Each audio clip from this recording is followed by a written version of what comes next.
Bon dia, senyores i senyors.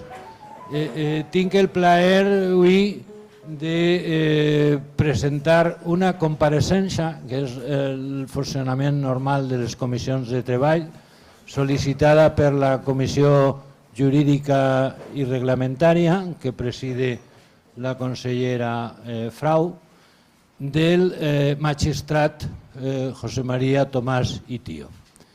Precisament avui que estem encara celebrant la Declaració dels Drets Humans, 77 anys, és més vella que jo mateix, i 27, que és la meva edat, de la Declaració de les devers, de les responsabilitats, que no ne té article, i devers. I en aquest marc tenim una compareixença oberta, singular i en el format de gestor magistral. Moltes gràcies, consellera Frau, moltes gràcies, consellera Noguera, que és la secretària de la comissió i la que farà la presentació i conduirà l'acte com fem en les compareixences normals. Gràcies a tots vostès per acompanyar-nos.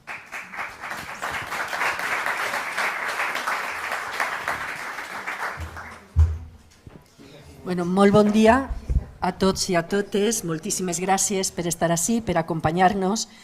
Lo primero, me vais a permitir que le dé el agradecimiento al presidente del Consell Valencià de Cultura, a la presidenta de la Comisión Jurídica, Pepa, y además a mis compañeros y compañeras, consejeros y consejeras del Consell, que permiten que sea yo la que haga la presentación, porque cualquiera, hubiera sido el presidente, hubiera sido la presidenta, cualquiera de mis compañeros, les hacía ilusión presentarte, José María, porque la verdad es que nos hacía muchísima ilusión y estábamos buscando el momento de que pudieras venir al Consell Valencià de Cultura, que pudieras hablarnos, y queríamos hacerlo no solo en una comisión, como dice el presidente, a puerta cerrada con nosotros, sino abrirlo también. Nos hacía muchísima ilusión que estuvieras aquí, y mucho más si sirve para homenajear, en este caso, a la Fundación por la Justicia y sus 30 años.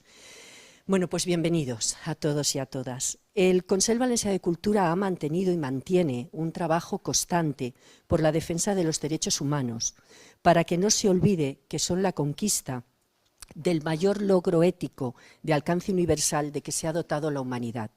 Suponen la brújula moral que guía nuestras acciones individuales y sociales bajo el prisma de la justicia universal. Los objetivos siguen estando encima de la mesa: la libertad, la justicia y la paz.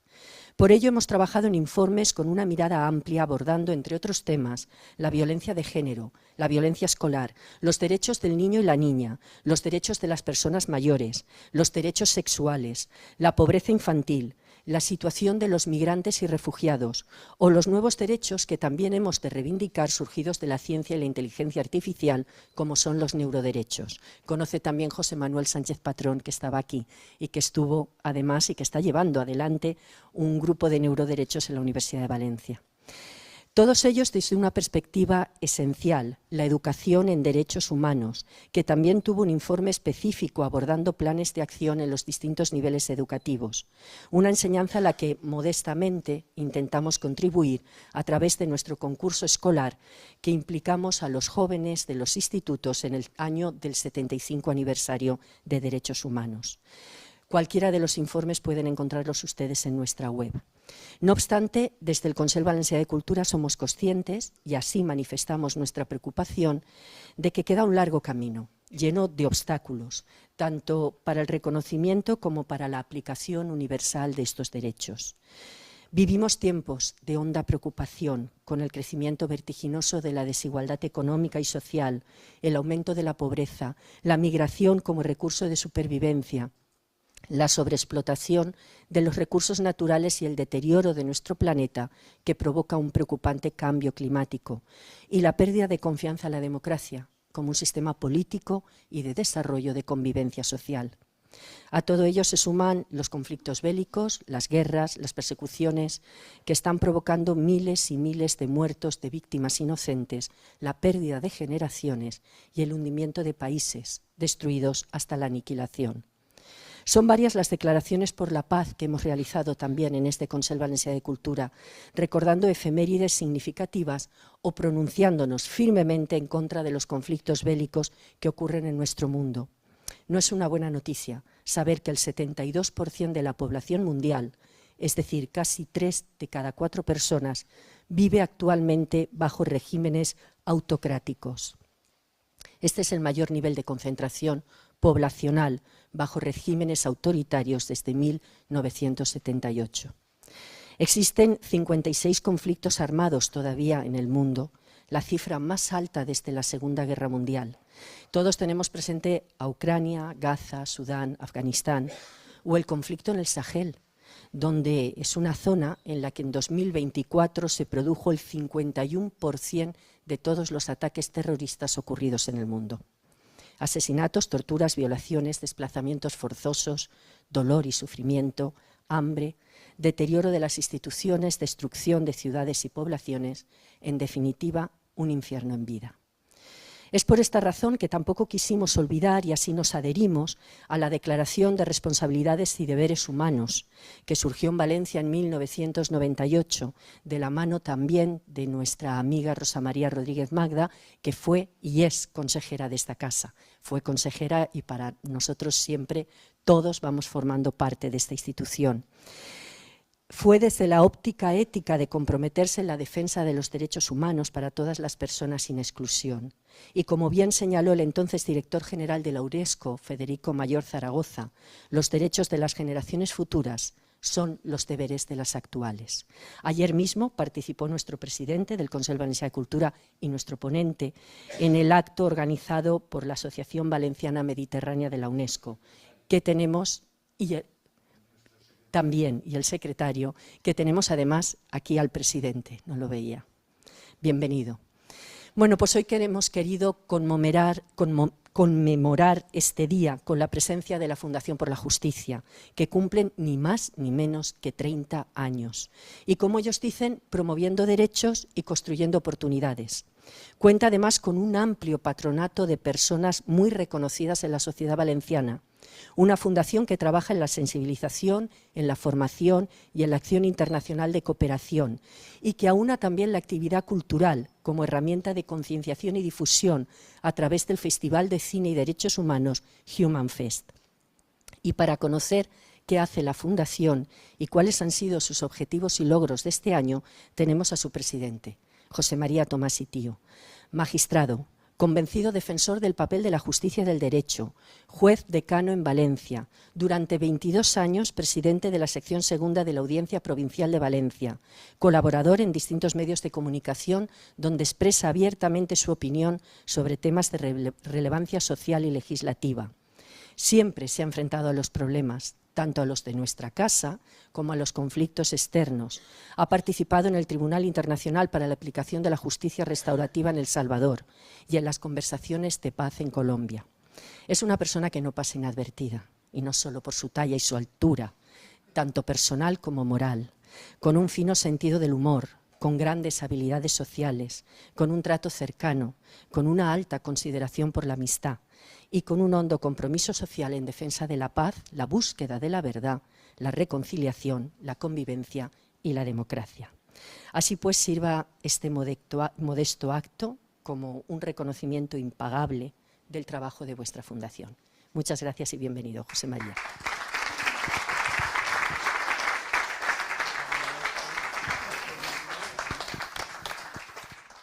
Bueno, lo primero, naturalmente, tengo que dirigirme i agradecer. Moltes gràcies, benvolguda Anna, per la teua presentació con exuberants atributs que en res corresponen al que seria útil per esta intervenció. Moltes gràcies, benvolgut president i benvolguda presidenta de la comissió, per la invitació que ens va cursar a participar en este admirat i estatutari Consell Valencià de Cultura, cridat a pacificar relacions complexes i a garantir que la nostra cultura preserve tots els valors que ens han permès ser un poble reconegut i reconocible. Moltes gràcies, estimats membres del Consell Valencià de Cultura, per haver acceptat la intervenció según me diuen per unanimitat, de qui no té més que motius de reconeixement al vostre treball i a la vostra missió. I finalment, moltes gràcies a tots els que en un dia i hora com la d'avui heu acceptat la invitació a la vostra presència. Em permetreu que continuï en l'idioma en el qual em sé expressar en més fluidesa, encara que admiri i valore el que és propi d'esta comunitat. A pesar de que en la invitación ponía que íbamos a hablar de la Fundación por la Justicia y de la situación de los derechos humanos en el mundo de hoy, pues yo me voy a permitir alterar el orden y hablaremos primero de lo global y luego aterrizaremos en lo concreto. Bueno, aquí tenéis un pequeñito índice y así nadie se pierde, ¿no? Empezaremos hablando de la Declaración Universal. Me parece que la segunda parte tiene que ver con los objetivos de desarrollo sostenible y, por último, de una parte a que le tengo un especial cariño en este momento puntual de nuestra civilización. La mejor presentación que se puede hacer de la Declaración Universal de los Derechos Humanos está en su preámbulo. Y su preámbulo dice que se tiene como objetivo el reconocimiento de la dignidad intrínseca y de los derechos iguales e inalienables de todos los miembros de la familia humana que fundamentan la libertad, la justicia y la paz en el mundo. Con esto habríamos terminado. Ahora todo lo demás será desarrollo justamente de la importante declaración preambular que la declaración tiene. Y tengo que, naturalmente, referirme a la situación de los derechos humanos en el mundo. Ya decía Ana antes algo de lo que yo voy a decir, pero me gusta mucho insistir porque al final concita todos nuestros intereses y nuestras aspiraciones. En el mundo actual los derechos humanos juegan un papel central y multifacético. ¿Qué quiero decir? Pues que funcionan como una especie de brújula ética, al que decía Ana, ¿verdad?, y jurídica, frente a los enormes desafíos globales que enfrentamos. Y algunos de los más significativos, pues la propia declaración se refiere a ellos: garantizar la dignidad humana universal. Qué cosa, ¿eh? Que tengamos todavía que estar pensando en cómo garantizamos la dignidad humana universal. En el contexto de la desigualdad, de los conflictos y las migraciones masivas, los derechos humanos recuerdan que toda persona, sin importar nacionalidad, género, religión o condición social, tiene una dignidad que debe ser respetada.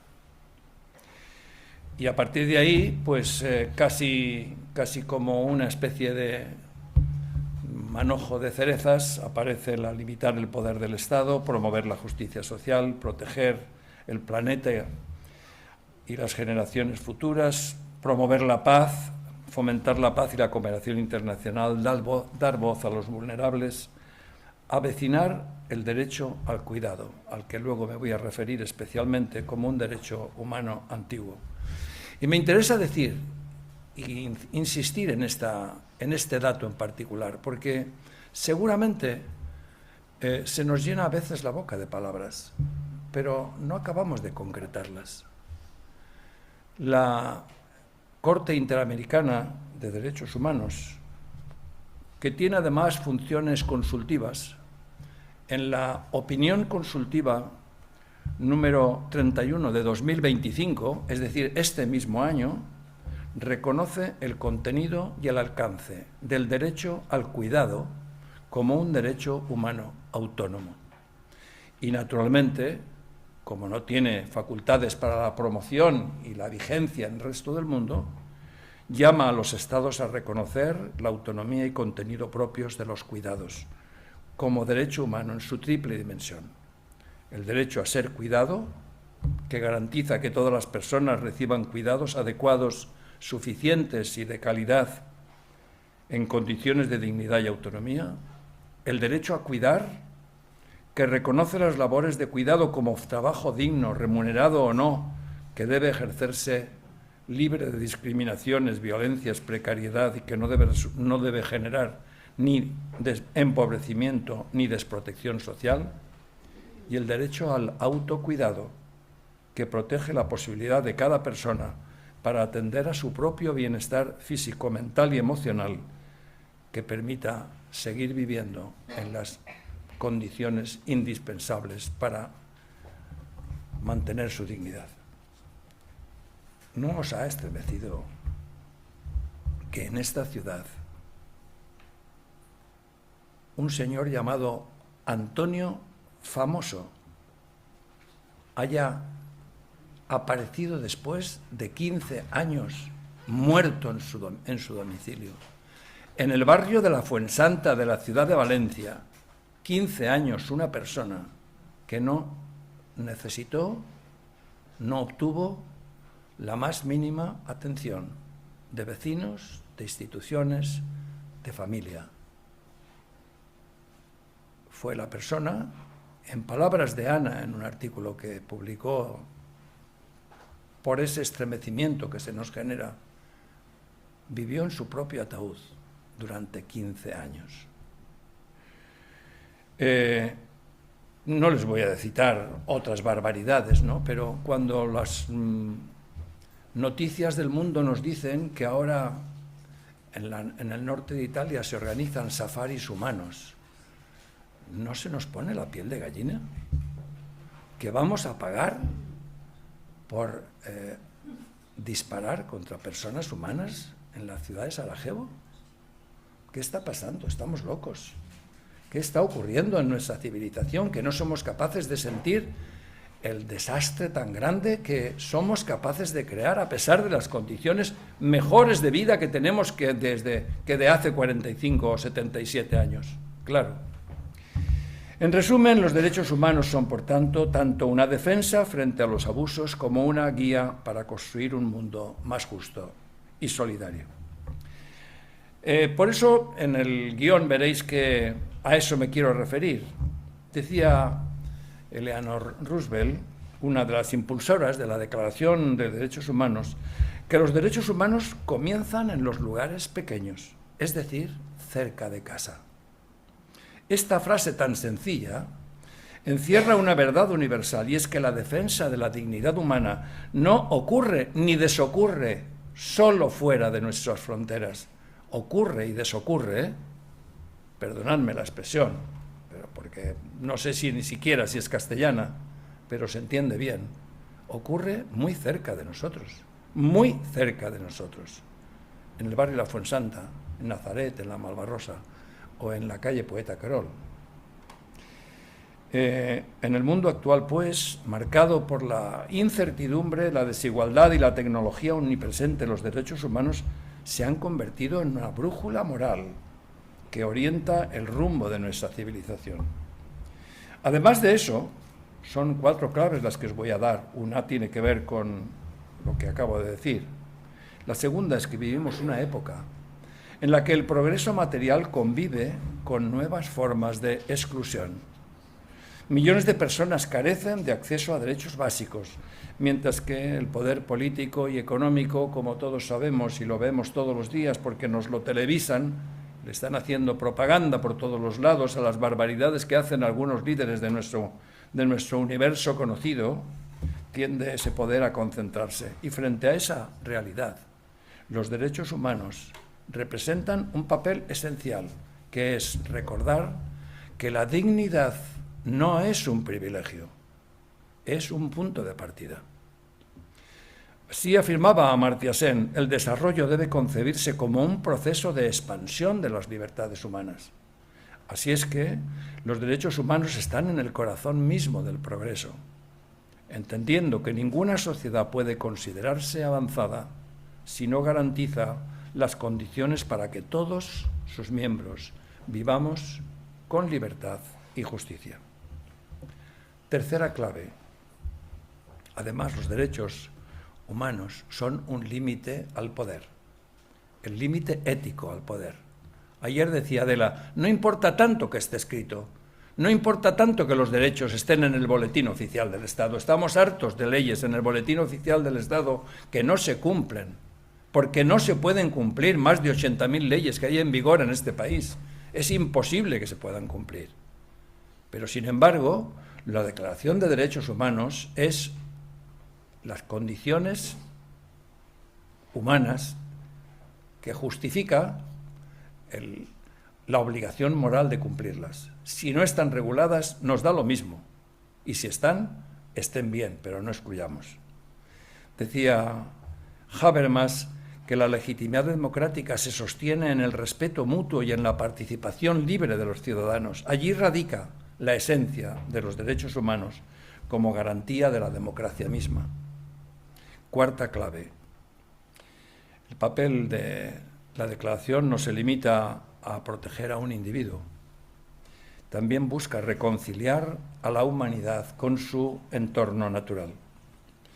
Ya en el siglo XXI, defender los derechos humanos implica reconocer, y así lo decía Boaventura de Sousa Santos, hace muy poco tiempo, menos de 10 años, el derecho de las futuras generaciones que tienen para heredar un planeta habitable.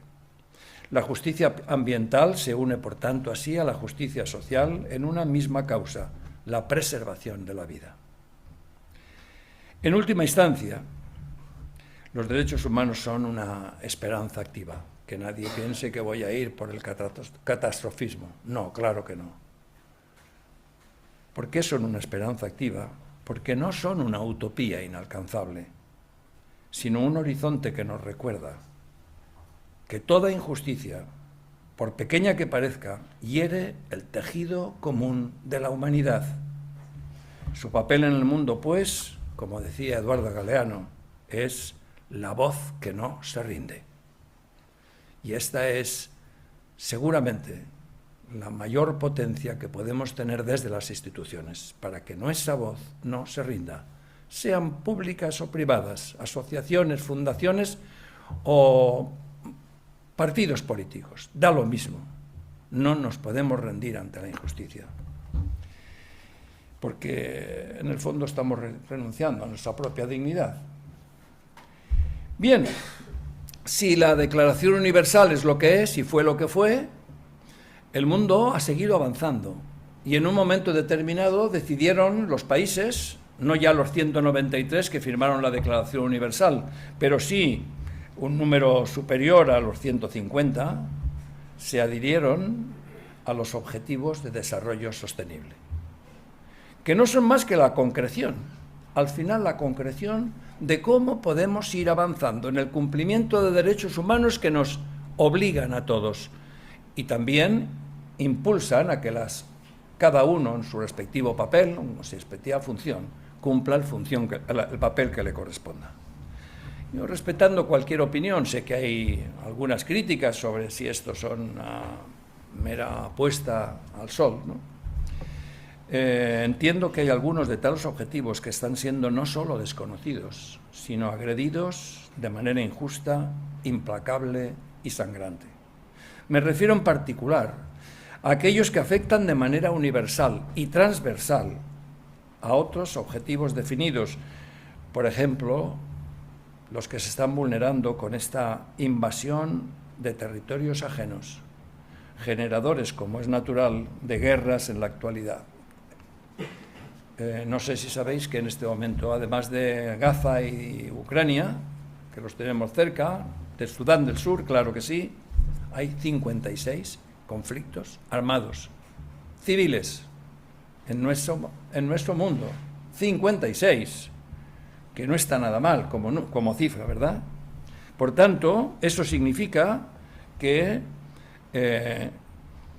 estamos en alto riesgo de no poder decir que aspiramos a la paz, ni que vivimos en paz, cuando personas afectadas por estos conflictos están viviendo en esas condiciones. El segundo problema al que me quiero referir especialmente es el tema de la conservación de la naturaleza, ese espacio vital que tenemos obligación de cuidar para el progreso de la civilización. No puedo evitar hablar de la migración y del asilo, y menos después de las conversaciones que en este momento los países europeos han iniciado para ver cómo quitan de la vista a otras personas que vienen de fuera. La migración y el asilo están tal como está regulada en nuestra Europa en particular, están vulnerando hasta 6 de los objetivos de desarrollo sostenible que la propia Universo ha dicho que son el desarrollo de la Declaración de Derechos Humanos. Así es que, en resumen, se hace inaplazable despertar de la inconsciencia, vivir atentos a la realidad y responder desde el compromiso personal. Y me voy a referir a estos 3 un poquito más largo, no excesivamente. Respecto a los conflictos armados, solamente decir, por no traer solamente mi opinión, que la relatora de Naciones Unidas para los Territorios Ocupados Palestinos, Francesca Albanese, presenta un nuevo informe hace muy poco, menos de un mes, llamado El genocidio en Gaza, un crimen colectivo.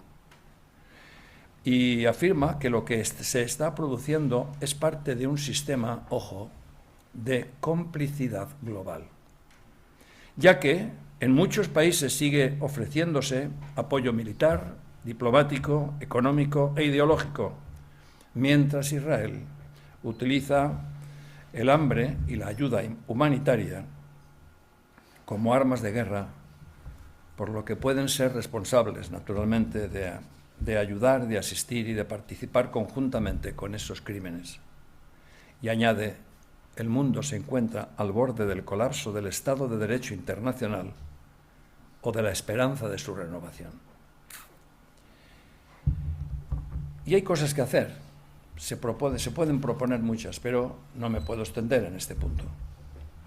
Lo que sí es claro es que los países, al menos, deben dejarse de excusas, y las naciones europeas pueden adoptar medidas como Estados soberanos sin necesidad de que alguien les marque el paso. En segundo lugar, me referiré un poquito más a la conservación de la naturaleza. También hablaré de opiniones que se han publicado. En particular, la editorial del País del mes de noviembre día de noviembre de 2025, en el que habla de la cumbre climática que se celebraba en Brasil. Y venía a decir que hace 10 años 195 países sellaron en París un pacto histórico, acuerdo, que ha venido incumpliéndose sistemáticamente. Y en particular, un dato que es medible, porque ya no es una opinión, era un pacto medible, en ese acuerdo de París se comprometían los países a que no aumentase 2 grados sobre los niveles preindustriales, la temperatura del mundo me refiero, y por tanto que en ningún caso debían rebasar 1,5 grados. Pues con ese dato, el año pasado, el límite del 1,5 ya se ha superado. Por tanto, es inevitable que siga sobrepasándose, que supere los 2 grados y que luego nos lamentemos de que vivimos en una atmósfera y en una naturaleza contaminada en todos sus espacios. La esperanza y a su vez la paradoja es que el mundo nunca se ha encontrado en mejor situación para ir abandonando los combustibles fósiles, pero el avance de los renovables y la movilidad eléctrica pues van a ayudar, evidentemente, pero sin embargo el mensaje que ha salido de Belén terminado en M, porque no está en Palestina sino en Brasil, pues ha descubierto que realmente la batalla por la conservación de la naturaleza no es ideológica, sino que es simplemente de supervivencia. Bueno, y quisiera también decir alguna palabra sobre una preocupación. Hace aproximadamente 25 años, en una conferencia que publicé en el Centro Arrupe, me atreví a decir, con escándalo de algunos de las personas que estaban en el auditorio, que el gran reto de la humanidad en los siguientes 25 años sería el problema o la situación de la migración y los desplazamientos de las personas. Han pasado 25 años. No me quiero presumir de profeta, simplemente digo que la situación a día de hoy no es mejor que hace 25 años. Por tanto, hay que hablar, naturalmente, porque no nos podemos quedar callados ante una situación como esta, porque afecta a las personas en particular. A nivel internacional se han adoptado muchas medidas, el Pacto Mundial para la Migración Segura, Ordenada y Regular, el Pacto Mundial sobre Refugiados, que tienden todos a facilitar la migración y a la movilidad ordenada, segura, irregular y responsable. Es que se nos carga la boca de palabras, ¿verdad? Pero luego en particular, cuando llega el momento de ponerlas en marcha, no sé cómo nos cuesta tanto. A nivel de la Unión Europea pasa lo mismo. Se ha firmado un acuerdo marco de reasentamiento, el Pacto Europeo de Migración y Asilo, un plan de acción de la Unión Europea sobre la integración e inclusión que durará hasta 2027, pero que no parece que avance a la velocidad que queremos, como pasa con los Objetivos de Desarrollo Sostenible. Tienen un plazo, diríamos, de cumplimiento 2030, pero es que empezó en 2015 y no sé si se calcula aproximadamente, según Naciones Unidas, que se han cumplido aproximadamente el 30% de los objetivos. En 11 de los 15 años. Mucho tendremos que correr para conseguir cumplirlos. En España también se ha trabajado en tema de la lucha o el abordaje del problema de la migración y asilo, no podemos decir que no. Se ha creado hasta un Ministerio de Derechos Sociales y de la Agenda 2030. Se ha aprobado una estrategia de desarrollo sostenible. Parece que hay un nuevo marco estratégico de la migración, de la ciudadanía, para la prevención de la xenofobia, el racismo. Y la reforma de la ley de extranjería, su reglamento. Los expertos en esto sabéis cuáles son las dificultades en ocasiones para hacerlo correctamente. Y de hecho, incluso, fijaros, hasta veo como una lectura positiva de lo que ha ocurrido como consecuencia de la desgraciada invasión del agua en este territorio por la Dana, ¿verdad? Se han adoptado medidas para ayudar y reconocer y atribuir condiciones de vida y salubridad a personas extranjeras. Como consecuencia de unas inundaciones trágicas, resulta que se pueden adoptar medidas. ¿Y por qué no se adoptan medidas cuando la tragedia afecta a tanta gente? En todo el territorio europeo y en el mundo. ¿Por qué no? Si se han podido hacer con ocasión de la Dana. Hay personas que se les ha dado el estatuto de refugiados, se les han concedido permisos de trabajo, se les han puesto ayudas para seguir viviendo en unas condiciones mínimas de salubridad, de decencia. Con lo que, ya para terminar este apartado, tengo que citar a una escritora que admiro mucho. Muchos de vosotros la conocéis porque después de leer lo del junco, pues ya sabéis enseguida quién es, ¿no? Pero en una entrevista que le hicieron hace poco, le preguntaban, oiga, ¿y usted cómo vive esto de la migración? Y decía, bien dicho, como ella dice y escribe, ¿no? No existe nada en la naturaleza que configure las fronteras. De hecho, los animales las atraviesan constantemente. Sin embargo, por esta arbitrariedad se han construido toda una serie de ideologías y de miradas sobre el mundo. Esto habla de la fuerza que pueden tener los símbolos y del patente olvido de que toda la humanidad es migrante. Para mí, dice ella, la migración es uno de los grandes temas del mundo contemporáneo y me asombra que no reconozcamos que todos venimos de la migración y del mestizaje y de muchas historias y violencias que nos precedieron. Y luego, de manera bien simpática, dice, por ejemplo, en la misma España es mestiza. Solo hay que pensar en nuestra gastronomía. Si alguien piensa en el gazpacho, ¿cómo puede convivir si no hubiera tomate? O en la tortilla de patatas. Si la tortilla de patatas lo dice todo. Los huevos vienen de un sitio y las patatas vinieron de América. Y las naranjas, que tienen su origen asiático, y yo le añado que ella no lo dice, ¿y la paella? ¿Cómo convive la paella si no es con productos de todo color y de todo origen diferente? Bueno, todo lo que como españoles consideramos nuestro, dice Irene, es que ha venido de fuera.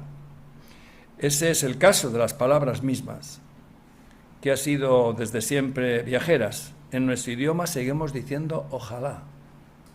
Y ojalá es nombrar a Alá, porque lo heredamos, esa palabra también la heredamos. Y nombramos a Alá cuando nos queremos desear que algo puede pasar, y puede pasar bueno. Así es que preferimos ignorar esta realidad para construir discursos de sospecha. Esto ya viene aparte, ¿no? Los españoles hemos olvidado que somos mestizos. Bien, pues bueno, huyamos, huyamos si alguien ha entendido que estamos desmoralizados ante la inmensidad de los agravios que en el mundo se producen. Así es que desde Fundación por la Justicia ya tengo que empezar a contar por qué a partir de aquí hemos decidido que algo se puede hacer. Y algo que se puede hacer es cuidar de los derechos. Esto significa que, como especie, nuestra preocupación y nuestra inversión tiene que ir dirigida al cuidar de los derechos de otros. Enseguida me critican que otros no es inclusivo, de otros y otros, de otros y otras, de otros y otros, como se quiera decir, de todos los demás, de las demás personas que están esperando que nosotros podamos trabajar de otra manera. Pero antes de eso tengo que decir que importarme los derechos, leía el otro día un artículo de David Dorenbaum que decía, a pesar de ser una cualidad necesaria que garantiza nuestra supervivencia, no se pueden cuidar los derechos sin dulzura.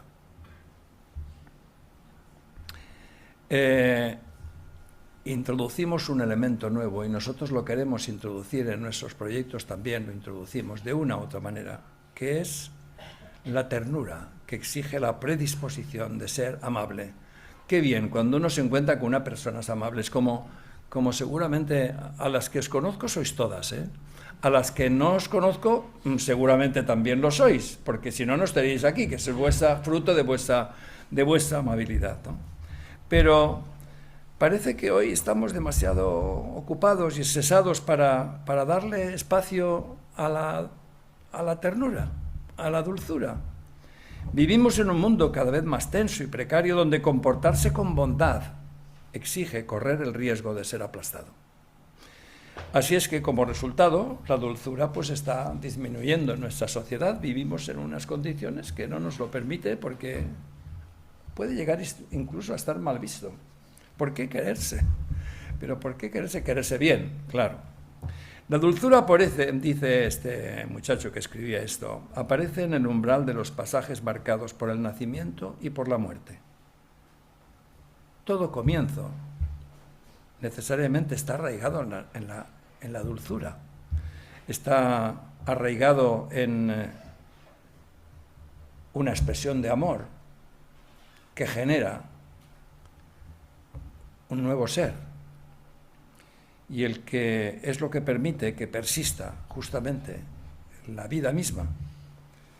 Los etólogos han descubierto que un animal joven que no ha sido lamido lo suficiente por su madre muere por falta de dulzura. Esa es la envoltura mínima que protege la vida de las personas. Todos tenemos esa experiencia, cuando la hemos tenido y cuando no, y cuando la hemos echado en falta. Sin dulzura, pues, no puede sobrevivir una persona recién nacida. Es necesario protegerle, como todos hemos visto y hemos hecho. Les hemos hablado y no nos han entendido. Les hemos tenido en nuestros brazos y no lo han notado. Hemos pensado en ellos y no se han enterado. Y hemos llegado incluso a imaginar cuál iba a ser su futuro. Y todavía no están ni destetados, pero hemos incorporado la dulzura en el modo de tratarnos y en el modo de tratar a otras personas. Así que hay dulzura también en la despedida de la vida. Los que sois médicos habéis descubierto tantas veces personas que se nos van de los brazos. ¿Y qué es lo que se os ha ocurrido? No cerrar la puerta y dejarlos solos. ¿Estaría su familia o no estaría? Pero os habéis encargado de atenderles y de hacer el duelo conjuntamente con ellos. Es decir, la dulzura forma parte de un elemento imprescindible para seguir viviendo con dignidad, porque forma parte del modo en que nosotros nacemos y el modo en que nosotros moriremos. Cuando de todas maneras esperas que te encuentras con una persona que consideras que va a ser desagradable, en realidad, si te comportas dulcemente, tu cerebro se reprograma y al final hasta te cae bien. Si quieres dejar boquiabierto a los demás, muestra la dulzura con quien menos lo espera de ti, porque lo has desarmado, absolutamente lo has desarmado. Bueno, terminaré esta primera parte antes de empezar a hablar de las concreciones de la Fundación con un escrito de Muhammad Gandhi, que nos indica un poquito, bueno, por dónde estamos, ¿no? Escribía, Muhammad Gandhi es mucho más larga, pero no lo voy a leer muy largo. Voy a seguir creyendo, dando amor, construyendo, hablando de paz, iluminando, sembrando, gritando, y dibujaré sonrisas y regalaré motivos de alegría e invitaré a caminar al que no pueda y levantaré los brazos a los que se han rendido, porque en medio de la desolación siempre habrá un pájaro que nos cante, un niño que nos sonría y una mariposa que nos brinde su belleza. Dicho esto, ¿y ahora esto cómo se aterriza? Pues eso se aterriza dándose de alta en una fundación como la nuestra. No sé cómo deciros.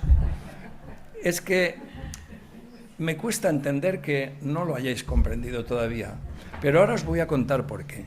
Y os voy a contar por qué, porque vamos a empezar con un poquito por darle un poco de cosa, Fundación por la Justicia nació en el año 1994, 95. En 94 estuvimos trabajando así mucho y al final 95 fue, digamos, la clave, ¿no? Por profesionales en el ámbito de la justicia, nosotros le llamamos atrevidos aventureros de la ilusión, porque nos parecía que la justicia era posible, políticamente rentable, socialmente exigible y éticamente imprescindible, siempre que fuera una justicia diferente, comprometida, accesible y cercana. Cuando nosotros hablamos de justicia, no hablamos de administración de justicia, debe entenderse bien. Hay gente que llama a la Fundación y dice, por favor, es que necesito un abogado. Es que he visto que pone Fundación por la Justicia. Le tenemos que decir con dulzura, que para eso tenemos personas que atienden el teléfono con dulzura. Le vamos a decir dónde tiene usted que ir, hay una oficina, el Colegio de Abogados es lo mejor que puede usted encontrar ahora para que le encuentren una persona que le ayude, que le asesore, que le acompañe. Aquí nosotros podemos hacer otras cosas por usted, pero no podemos intervenir en los tribunales porque nos denunciaría el Colegio de Abogados. Fíjese que ahora se persona en procedimientos para acusar a quien interviene indebidamente en donde no debiera intervenir.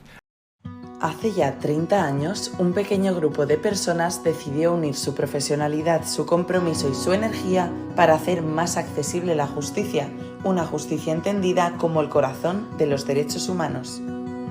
De aquella idea nació una causa y de esa causa una ilusión a lomos de un compromiso que tomó por nombre Fundación por la Justicia. Pero, ¿qué es realmente Fundación por la Justicia? Nuestra organización es ante todo un proyecto profundamente comprometido con la mejora de la vida de las personas. Creemos que la justicia social es el camino y que la defensa de los derechos humanos es una herramienta poderosa para construir un mundo más justo. Por eso, trabajamos con determinación para identificar las vulnerabilidades que afectan a tantas personas y poner en marcha proyectos que respondan con respeto, coherencia, cercanía y eficacia. La ética es una ventaja competitiva, la mejor inversión para dormir tranquilos. Por eso nuestros ámbitos de actuación son tan diversos, pasando por infancia, familia, inserción laboral, ecología, justicia restaurativa, personas con discapacidad, también migrantes y refugiados, mujeres, víctimas de conflictos armados, personas excluidas o en riesgo de serlo, o personas privadas de libertad. Hemos colaborado con comunidades de todo el mundo: Senegal, Etiopía, Colombia, India, El Salvador, Ucrania, Paraguay, Haití, Mozambique, Bangladesh o Guatemala, pero sin perder nunca la mirada local. Nos empeñamos en una sociedad civil justa, consciente, crítica y comprometida, y por ello nos hemos implicado en visibilizar y defender los derechos de todos sin exclusión, a través del Festival de Cine Humans Fest, la defensa de activistas en distintos países, destacando a los mejores a través del Premio Derechos Humanos, estando presentes en medios con opiniones periódicas sobre temas relevantes, compartiendo reflexiones y propuestas en el programa de radio Máster en Justicia, en el ámbito educativo en el Máster de Derechos Humanos, Paz y Desarrollo Sostenible, también en el Laboratorio de Retos de la Agenda 2030, en congresos mundiales de mediación y apostando por el gobierno abierto y la lucha contra la corrupción, sabiendo que nos queda mucho por hacer en el presente para proyectar un futuro más humano, más justo y en paz. Como podéis ver, en 30 años nos ha dado tiempo de hacer alguna que otra cosa, y si de algo estamos convencidos es de que sí se puede construir un mundo más justo. No nos cabe duda, lo hemos comprobado en estas 3 décadas de trabajo. Se puede hacer con el compromiso de cada uno de nosotros y nosotras. Queremos convenceros de que merece la pena apostar por proyectos, personas y organizaciones con sensibilidad, transparencia y credibilidad, porque la humanidad herida nos invita a dejar huellas que conduzcan a la esperanza. Gracias por confiar en Fundación por la Justicia. Invertir en confianza es lo más rentable que existe. Rebelarnos contra la injusticia del mundo que hemos diseñado requiere una dosis imprescindible de decencia para construir escenarios de humanidad. Nada será posible sin que todos sumemos. Por ello, queremos seguir contando con vosotras y vosotros 30 años más.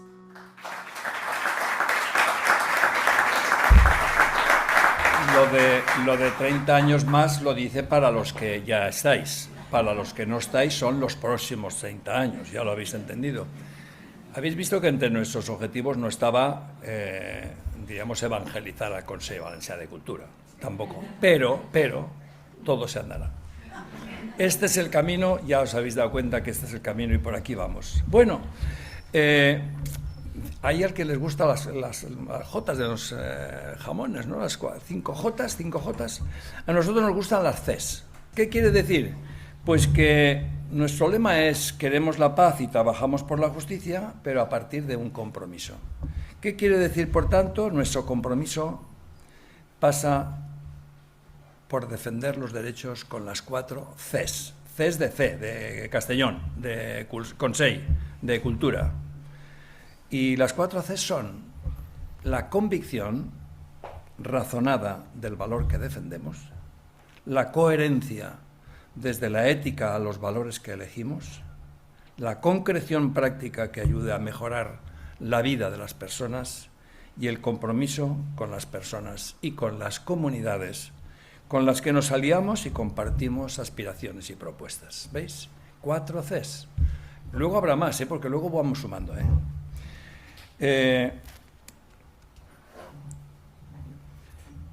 Estamos celebrando el 30 aniversario.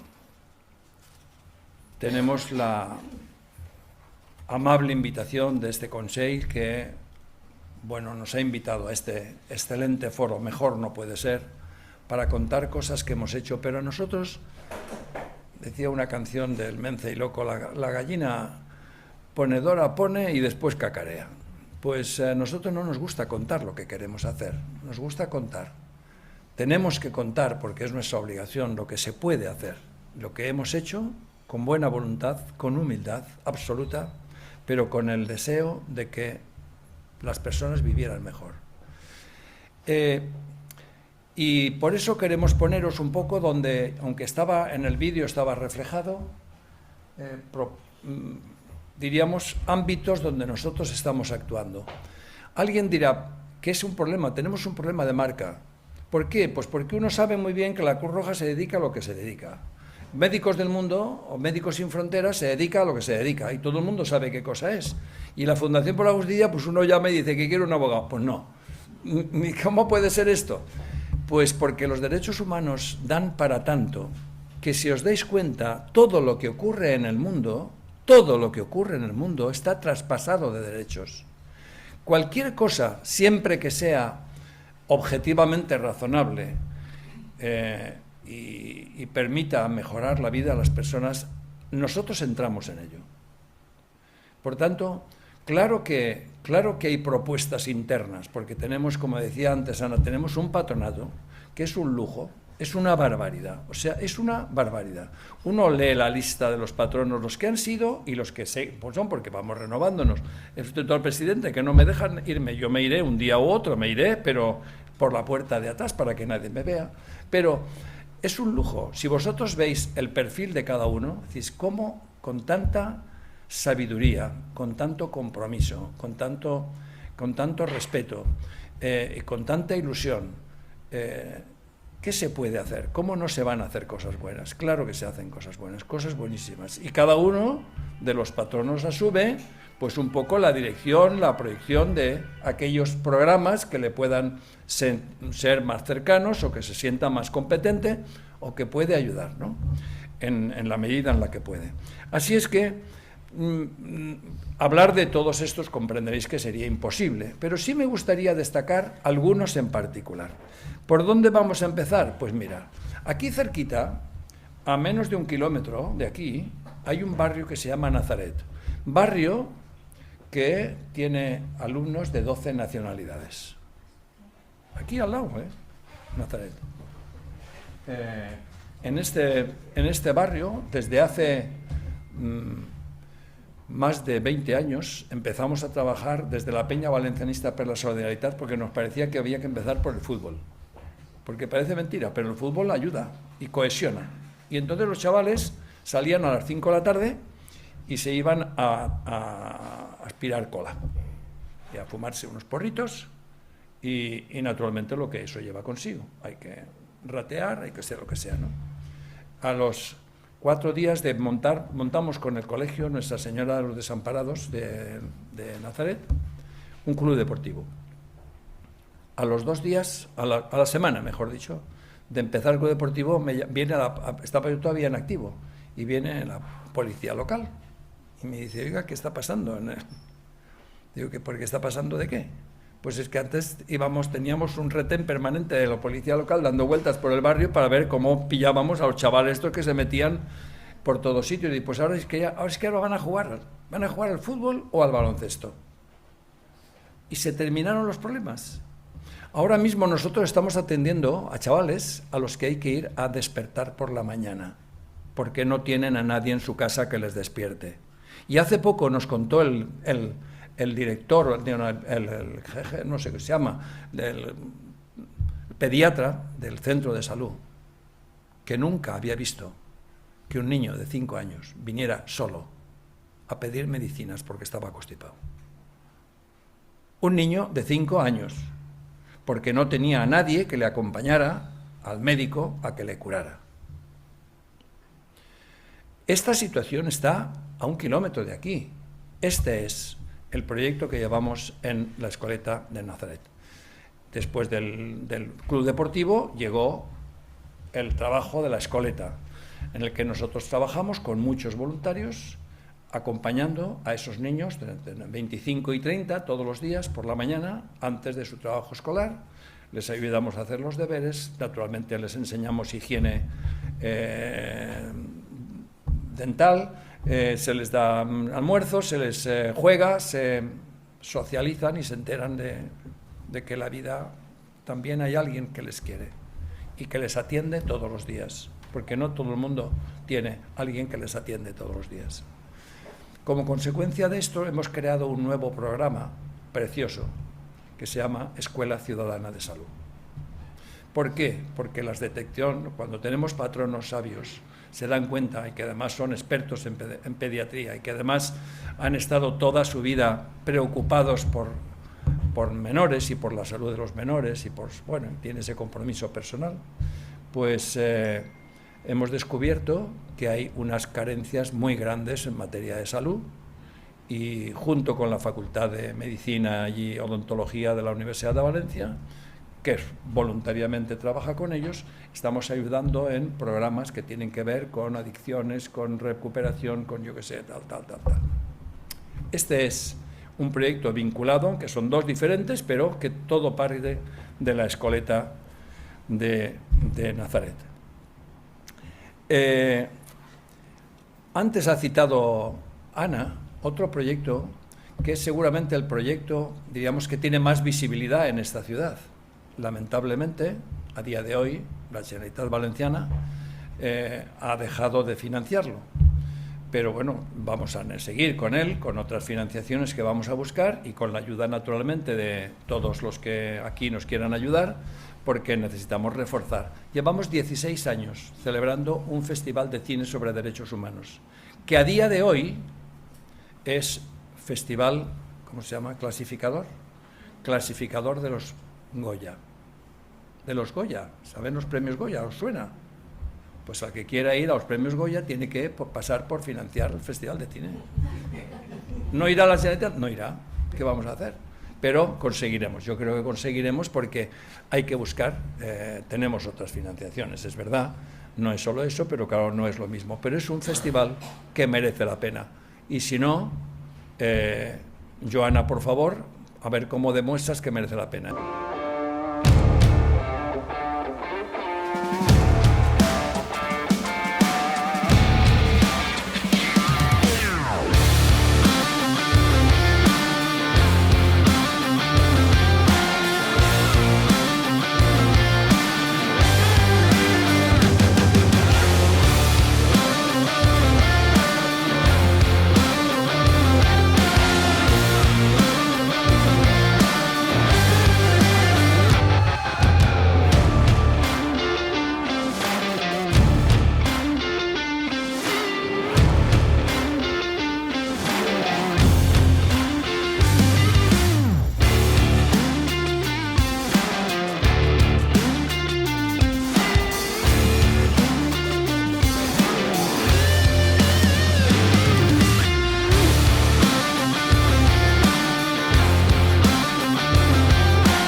¿Qué cosa es esto? Pues un festival de cine. ¿Qué diferencia hay con otros festivales de cine? Que no tenemos alfombra roja. En vez de alfombra roja, nosotros lo que ponemos es una alfombra morada. Morada porque defendemos derechos de las mujeres, de los menores. Cada año elegimos un tema. El tema, diríamos, transversal, que es el que, diríamos, condiciona no todo el festival, porque hablamos de muchas cosas en los festivales, como es natural, sino del tema que cada año elegimos como prioritario. El año pasado fueron conflictos armados, ya habéis visto que ahí se deducía más o menos. Este año que viene, justamente, infancia y juventud. Es el tema básico. El anterior fue la diversidad de género, otros años ha habido, etcétera, ¿no? Cada año hay el tema básico en el que nosotros estamos. Estamos en la red internacional de festivales de cine, seguramente es el Festival de Cine de Derechos Humanos más importante de España, y aparte de eso, pues no solamente hay una semana, dicen los directores, que es un festival que se proyecta una semana, pero que dura todo el año. ¿Por qué? Pues porque todo el año se está trabajando con centros de enseñanza de primero y segundo y con las universidades, que son las que preparan una de las secciones del festival, porque nosotros damos uno de los premios, lo damos a los cortos presentados por colegios, instituciones, seminarios, universidades, lo que sea, de la Comunidad Valenciana, que duran 1 minuto. 1 minuto, un derecho, se llama el concurso, 1 minuto, un derecho. Se trata de hacer pequeños, fíjense que un corto documental de 1 minuto sobre cualquiera de los derechos que aparecen en la Declaración Universal de Derechos Humanos, que por cierto se celebró ayer, sabemos por eso, estamos aquí. ¿Veis? Mañana empieza otra sección del tribunal que se llama Humans Lab, que es un laboratorio de directores de cines que ayudan a productores valencianos a hacer buenos documentales que puedan ser presentados a concursos internacionales. Y naturalmente, documentales siempre que tengan que ver con derechos humanos, naturalmente. El Festival de Cine es Festival de Cine de Derechos Humanos. ¿Veis? Bueno, seguimos. Los contaré otro. Nosotros hacemos algo de cooperación y hacemos la cooperación vinculada con lo que llamamos viajes de inspiración. Yo no sé si yo les digo a la gente que trabaja en la fundación, dice, pero bueno, ¿vosotros estáis enamorando o no estáis enamorando? ¿Estáis enamorados ya o no? Porque si no, yo sigo, porque tenéis que enamoraros. Esta es una fundación en la que uno se enamora. ¿Por qué? Porque cree que esto merece la pena. Cree que se pueden hacer. ¿Qué se hace? Lo que queremos hacer, lo que se puede hacer. Entonces, ¿qué quiero decir con esto? Nosotros vinculamos el festival, la cooperación con viajes de inspiración. Hacemos viajes de inspiración ¿a dónde? A aquellos países donde pensamos que hay entidades de confianza creíbles con las que coordinarnos en un proyecto de cooperación, o porque vamos a revisar o comprobar cómo se ha hecho un programa de cooperación que se haya financiado anteriormente. O sea que vamos antes o vamos después. En uno de ellos es que aparece una fotografía que es para mí es no sé cómo deciros, es como la mejor ilustración que podemos tener de los proyectos de cooperación. Vosotros estáis viendo fotografías de uno de los proyectos, que fue Senegal, a los que fuimos después a revisar qué es lo que había pasado. El proyecto de Senegal tenía como finalidad solamente empoderar a las mujeres. Conseguimos tener cerca de 350 microempresas dirigidas por mujeres. Y recuerdo que una de las reuniones que tuvimos con las mujeres que estaban allí dijeron, es que ahora nuestros maridos nos piden trabajo. Lo que no había pasado en nuestra historia, nunca. O sea, antes íbamos nosotros a servir a nuestros maridos y ellos se lo gastaban los dineros en el bar. Hubo una señora, ¿os acordáis que decía eso? Y ahora nuestros maridos nos piden trabajo. ¿Por qué? Pues porque ellas eran las destinatarias del proyecto, que era un proyecto de empoderamiento de la mujer con sistema de microcréditos de Muhammad Yunus. Entonces ellas crearon y siguen por ahí funcionando cerca de 350 microempresas. Claro, además empezaron menos, pero fueron incrementándose posteriormente, porque con los recursos como se devuelven, pues con esos entrábamos en nuevos proyectos y así, ¿no? Bueno, pues este fue el proyecto de Senegal, pero no sale la foto que yo quería salir, pero saldrá. Cuando salga la foto yo os diré qué foto para que vosotros veáis, porque de esa foto os contaré una pequeñita anécdota que es emocionante, absolutamente. Bien, por tanto, cooperación. El año que viene tenemos 2 proyectos de cooperación. En esta sí, la Generalitat Valenciana se ha comportado debidamente. Y es que las cosas yo creo que es mejor decirlas, ¿no? Para que más tarde se ha comportado. Ha aprobado 2 proyectos de cooperación. Uno que tiene que ver con la mediación, justamente con la mediación asociativa comunitaria en el norte de México, para formación de mujeres lideresas que van a gestionar las relaciones de las comunidades indígenas de esa zona del norte de México con las administraciones de su propio país. Pero son las que mandan. Al final, ¿qué pasa? Pues si es que las mujeres se ponen y es de un peligro, porque es que arrasan, es que ellas no dejan espacio, no nos dejan. Tenemos que ir, pues, buenamente, como uno puede. Bueno, buenamente. Dicho esto, ¿qué? Ese es un proyecto y uno segundo con unas poblaciones indígenas del Chaco en Paraguay. El Chaco, el Paraguay, pues es la zona donde, vosotros sabéis, una zona la más, diríamos, excluida, ¿no?, de Paraguay, y por tanto está en el centro de Paraguay, tiene accesos difíciles, pero allí es donde el segundo proyecto que nos ha financiado la Generalitat Valenciana lo vamos a hacer con un grupo de comunidades indígenas en el Chaco.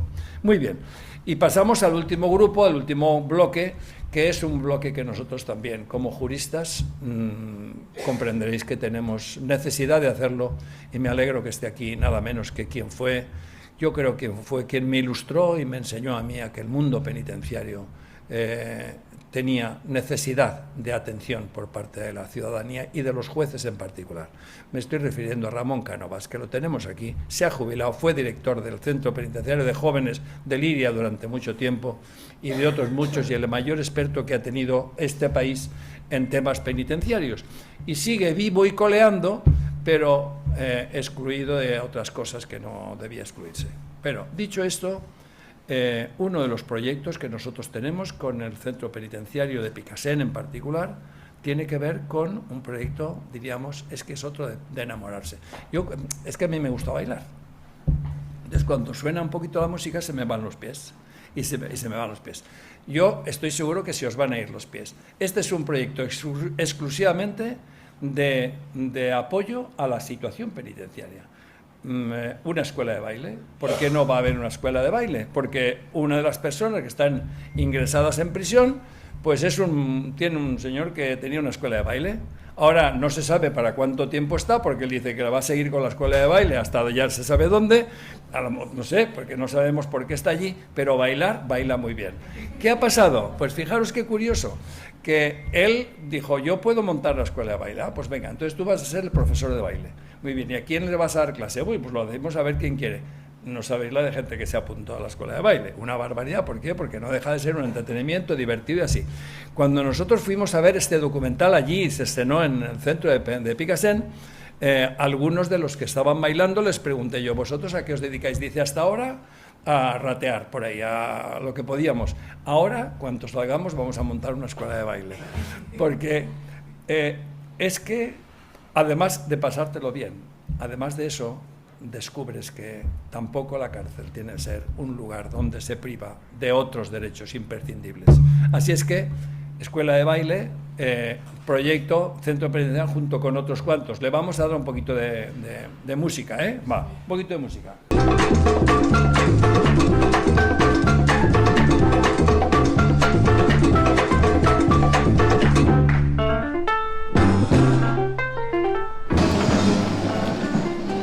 A los 2 meses de entrar aquí conocí al profe, a Germán. Me llamaron a trabajar en la cocina y él estaba trabajando ahí. Lo estuvimos hablando tal. Y le dije pues que a mí me gustaría estar ocupado, que me gustaría estar en un grupo de baile y tal. Germán dio ese primer paso para que todo esto se llegase a formar. Y lo vi con tanta ilusión porque incluso al escucharle a él hablar de todo esto, se le cambiaba la cara. Era como que esa ilusión que en él se mostraba, como que la llegaba a transmitir al resto de la gente. Y eso es muy importante. A pesar de estar preso, pues cuando estamos en el baile nos sentimos como libres. Es como si estuviéramos en libertad. Él siempre nos dice, cuando el cuerpo baila, la mente olvida. Es algo que mi cuerpo dentro explota, es libertad, es paz, es tranquilidad, es todo. Es una adrenalina que me entra cuando escucho la música.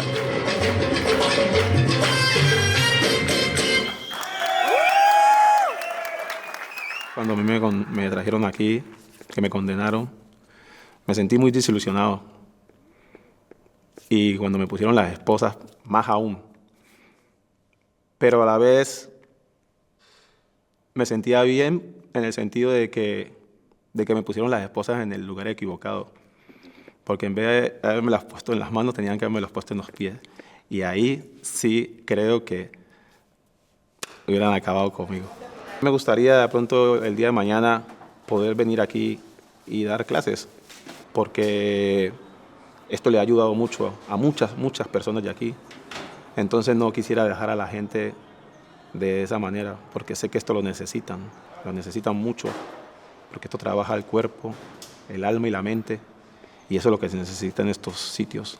Que jo espero que ningú caiga així, i si cau, que hi ha coses que poden resetar-te, hi ha coses que poden ajudar-te a aquells que és millor persona que aprofita el temps i que una opció està ahí, està en l'escenari i que és el ball, perquè hi ha molta condena.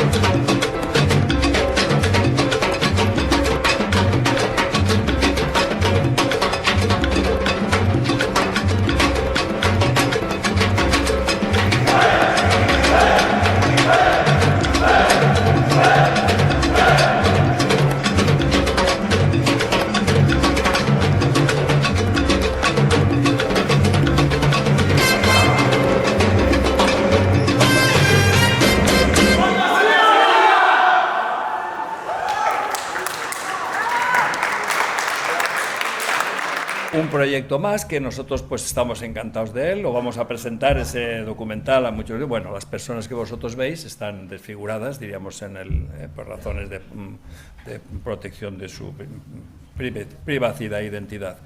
Bien,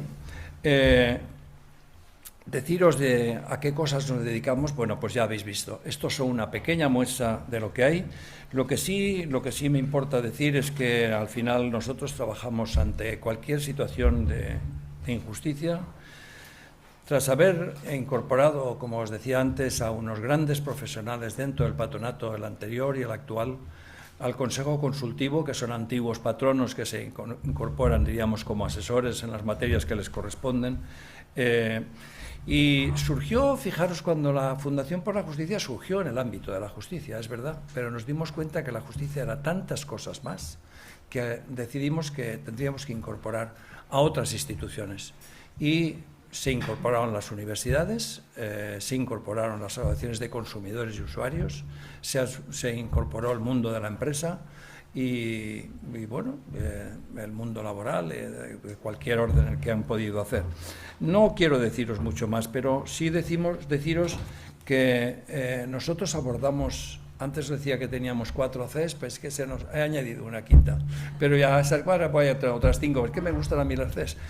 ¿Cómo abordamos el futuro? Pues enamorados de lo que hacemos, porque no cabe otra manera de hacerlo. Y para eso es necesario contar con personas de 5 Cs, curiosas. Curiosa significa gente que le interese lo que pasa a su alrededor, no otra cosa. No los cotilleos, no es cotillas, no son curiosas, que es diferente. Conscientes, críticas, comprometidas y compasivas. Con esas Cs, el que quiera trabajar en Fundación por la Justicia será examinada de que cumple esas 5 Cs. Estáis ya en la lista de posibles entrevistas que podemos iniciar inmediatamente que inicie el año 2026, porque ahora hemos decidido que en vacaciones en Navidad nos tenemos que dedicar a personas que están en peores condiciones que cualquiera de nosotros. Solamente deciros que cuando escuchéis Fundación por la Justicia, quisiéramos que os suene derechos, víctimas, personas vulneradas, compasión, encuentro, migrantes, confianza, diversidad, menores, naturaleza, mujeres, solidaridad, gratuidad, escucha, refugiados, transparencia. Todas estas palabras a nosotros nos suenan bien, porque cuando eso suena por el oído, entra, llega el momento de sentirlas. Y uno, cuando siente lo que está oyendo, no tiene más remedio que seguir soñando en igualdad, en ilusión, en bondad, en compromiso, en humanidad y en justicia. Y creemos en Fundación, que es el sustento de la paz, que es nuestro único objetivo. Así es que muchas gracias.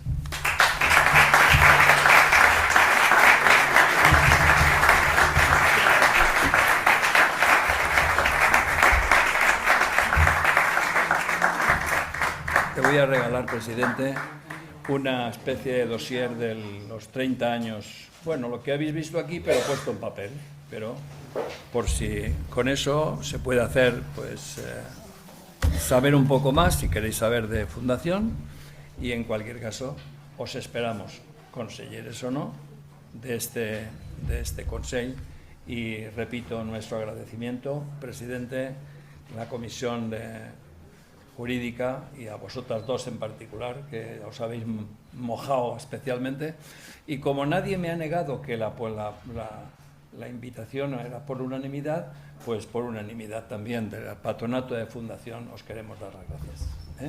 Muy bien. Muy bien.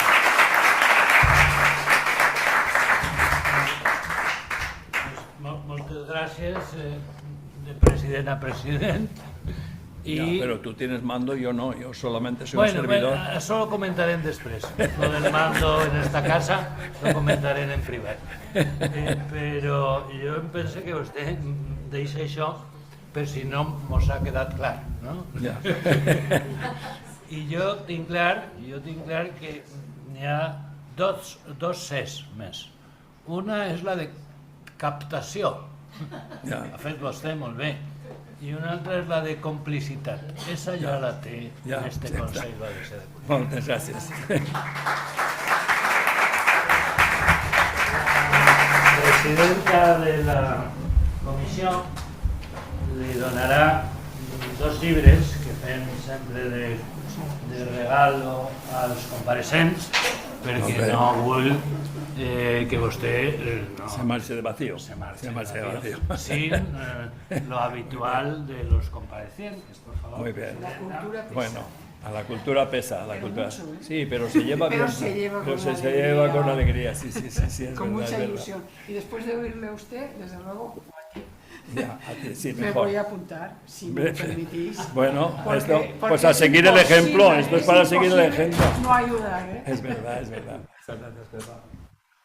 A vosotros. Bueno, no Muy sé si bien. dártelo o dejártelo ahí. No, porque se me olvidará. No, déjamelo. Aquí, sí que pesa la cultura.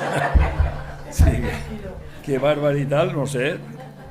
Però faré una excepció també i li donaré la nostra insígnia del Consell Valencià de Cultura. Qué bueno. Pero me la darás. Diuen que en plata de ley. Entonces espera que bueno, ahí encima. Muy bien. Al lado de la Aprieta, seua. agujera. Al lado de la seua.